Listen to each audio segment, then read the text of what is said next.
Hello दोस्तों, नमस्कार। आपका स्वागत है मूलचंद डाई एक्सपर्ट में। तो दोस्तों, आज के इस ब्लॉग में हम घर पर ही रिचार्जेबल एलईडी टॉर्च का फ्यूज रिपेयर करना और फ्यूज चेक करना और बिना फ्यूज के ही टॉर्च कैसे जलाएं, ये सब हम जानेंगे। तो दोस्तों, आप बने रहें इस वीडियो में। दोस्तों, हमारे पास यदि कोई सा भी सामान आता है रिपेयर होने के लिए, तो सबसे पहले हमको क्या करना चाहिए, सबसे पहले हम ये बताएंगे आप लोगों को। तो दोस्तों, सबसे पहले जो है तो हमको फिजिकली देखना चाहिए। दोस्तों, ये बटन चालू करने पर भी आगे की लाइट नहीं जल रही है, और ये जो साइड का है इसको भी हम चेक कर लेते हैं। ये देखिए, ये भी नहीं जल रहा है बिल्कुल। और ये देखिए दोस्तों, ये जो है तो फ्यूज होल्डर यहाँ लगा हुआ था, जो कि टूट करके अंदर घुस गया है दोस्तों। और इसको हम अभी खोल करके चेक करेंगे। और ये देखिए दोस्तों, ये फ्यूज जो है तो इसी टॉर्च का है, और इस फ्यूज को हम आप लोगों को इस वीडियो के लास्ट में मल्टीमीटर से चेक करना सिखाएंगे।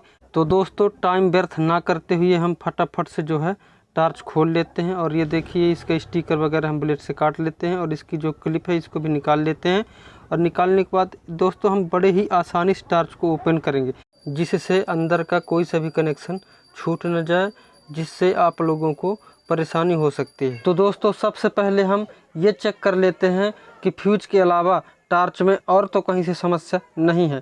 तो दोस्तों, चिमटी ले लिए हैं, और इस चिमटी से फ्यूज के दोनों सिरों में चिमटी को टच करेंगे तो ये हमारी जो है टॉर्च जल रही है। इसका मतलब जो है समस्या यहीं से थी और कहीं से नहीं। दोस्तों, यदि हमारे पास किसी भी टॉर्च का फ्यूज ना हो, तब हमको इस फ्यूज होल्डर में दोनों पॉइंटों में एक तार का टुकड़ा लेना है, और उसको इस तरह दोनों पॉइंट में जोड़ देना है। तो दोस्तों, ये देखिए टॉर्च बढ़िया जलने लगी है। दोस्तों, मैं आप लोगों को एक बात बता दूं, टॉर्च तो हमारी बढ़िया जलने लगी और जलती रहेगी, लेकिन भविष्य में टॉर्च में शॉर्ट सर्किट का खतरा रहता है दोस्तों। इसलिए हमको जो है फ्यूज का उपयोग करना चाहिए। ये टेम्परेरी के लिए आप कर सकते हैं कुछ समय के लिए, लेकिन आप फ्यूज बाज़ार से ख़रीद करके लगा सकते हैं दोस्तों।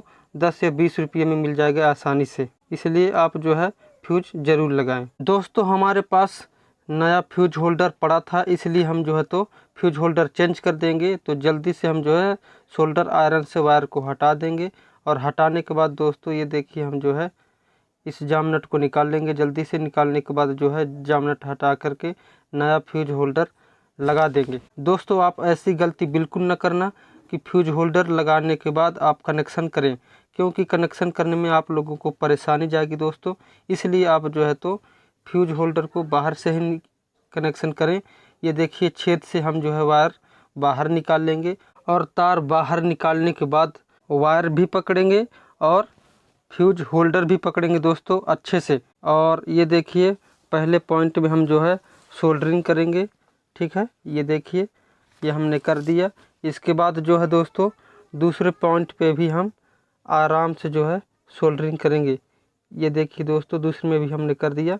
और दोस्तों, ये देखिए कितना अच्छे से सोल्डरिंग हो गया, खींचने पर भी नहीं निकल रहा। अब इसको हम जो है तो अंदर डाल देंगे, और डालने के बाद दोस्तों उस साइड से जो है हम ये देखिए जो जाम नट वायर से डाले थे इसको हम कस देंगे। ठीक है दोस्तों, अब कसने के बाद जो है देखिए हम जो है फ्यूज ट्यूब डालने के बाद ये जो कि ढक्कन कस दी। अब कसने के बाद चेक करेंगे। ये देखिए दोस्तों, टॉर्च हमारी जल चुकी है। दोस्तों, टॉर्च बंद करते समय हमको सबसे बड़ी सावधानियां ये रखना है कि जो सामान जहां फिट था वहीं हमको फिट करना है दोस्तों। इससे हमको ये फ़ायदा होगा कि किसी भी प्रकार की तार जो है कहीं भी दब करके कटेगी नहीं दोस्तों। और ठीक है, कनेक्शन छूटे छाटेगा नहीं दोस्तों, जिससे हमारी टॉर्च जो है लंबे समय तक चलती रहेगी बिना ख़राब हुए। आप लोगों को किसी भी प्रकार कन्फ्यूजन हो तो आप कमेंट ज़रूर करें। दोस्तों, जैसे कि मैं आपको बताया था कि वीडियो के लास्ट में मैं आप लोगों को इस टॉर्च का फ्यूज जो है तो मैं मल्टीमीटर से चेक करके बताऊंगा कि कैसे चेक किया जाता है। तो दोस्तों, ये डिजिटल मल्टीमीटर है। ये सबसे पहले जो है इसको हम बजर रेंज में सेट करेंगे। दोस्तों, बजर रेंज जो है ये यहाँ है। ठीक है दोस्तों, यहाँ होता है बजर रेंज।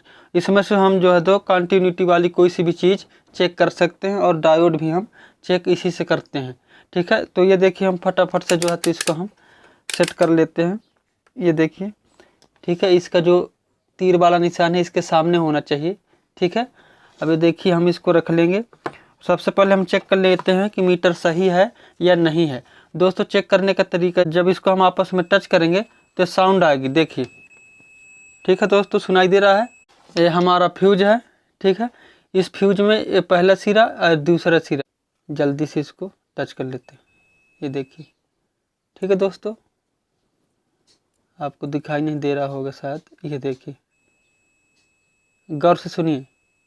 ठीक है, ये साउंड कर रहा है तो इसका मतलब जो है ये हमारा फ्यूज सही है। ठीक है दोस्तों, और यदि ये साउंड नहीं कर रहा है, आवाज़ नहीं दे रहा है दोनों पॉइंटों को टच करने पर, तो इसका मतलब ये फ्यूज खराब है। दोस्तों, यदि आप लोगों को मल्टीमीटर चलाना नहीं आता है तो हम इसके बारे में पूरी वीडियो बताएंगे। ठीक है, यदि आप कमेंट करेंगे तो हम इसके बारे में पूरी जानकारी देंगे। ठीक है, एक वीडियो अलग से बना देंगे कि इसको कब, कहाँ, कौन सा रेंज में चेक किया जाता है, क्या चेक किया जाता है, इसमें से हम क्या क्या चेक कर सकते हैं। ठीक है, और ये कितने का मिलता है। दोस्तों, मैं आप लोगों को बता दूं कि मैं जो है हर तरह की इलेक्ट्रॉनिक सामान जो है तो रिपेयर करता हूं। ठीक है, सभी तरह की टार्च वगैरह। ठीक है, इसको मैं अपने से बनाया था।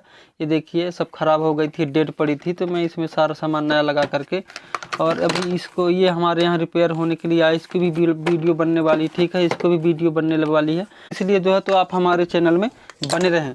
ये काम की चीज़ होने वाली है। ठीक है दोस्तों, नमस्कार।